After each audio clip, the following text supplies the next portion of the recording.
এই মুহূর্তে রাজশাহী বিশ্ববিদ্যালয়ের উপাচার্যের বাসভবনের সামনে আছেন সহকর্মী আলতাফ হোসেন। সরাসরি যাচ্ছে তার কাছে। আলতাফ, রাজশাহী বিশ্ববিদ্যালয়ে এই মুহূর্তে উত্তপ্ত পরিস্থিতি তৈরি হয়েছে। স্লোগানে উত্তাল হয়ে উঠেছে রাজশাহী বিশ্ববিদ্যালয়ের ক্যাম্পাস।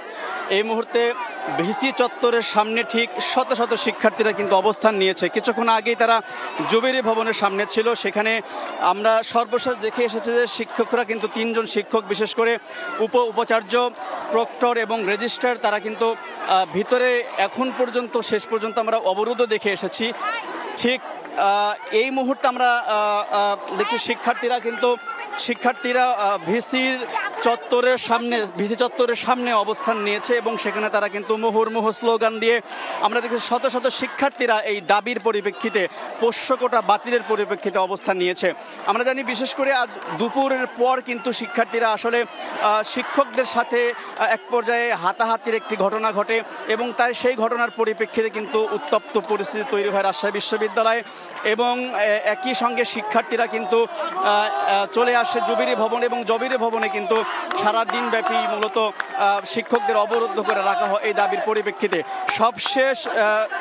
সবশেষ রাত 10টা নাগাদ শিক্ষকদের যারা ছিলেন উপাচার্য এবং প্রক্টর রেজিস্ট্রার, তারা কিন্তু বের হয়ে এসে শিক্ষার্থীদেরকে বলেছিলেন যে আগামীকাল আলোচনা সাপেক্ষে আলোচনা করে একটি সিদ্ধান্ত জানানো হবে। কিন্তু শিক্ষার্থীরা যেটি বলছেন যে তারা আগামীকালকের জন্য অপেক্ষা করবে না, তারা এই মুহূর্তেই তারা এই পোষ্য কোটা বাতিল চান এবং তারা বলছেন যে পোষ্য কোটা বাতিল ছিল সেটি আবারও পুনর্বহাল করা। এই যে রাষ্ট্র নির্বাচন আগামী 25 সেপ্টেম্বর, সেই নির্বাচনের আগ মুহূর্তে এমন একটি সিদ্ধান্ত বিশ্ববিদ্যালয় প্রশাসনকে, তারা বলছেন যে এটি মূলত রাষ্ট্র নির্বাচন বানচালের একটি অপচেষ্টা মাত্র এবং তারা বলছেন ষড়যন্ত্রকারীরা এই ষড়যন্ত্র জাল বুনেছে যাতে করে এই রাষ্ট্র নির্বাচন বানচাল হয়।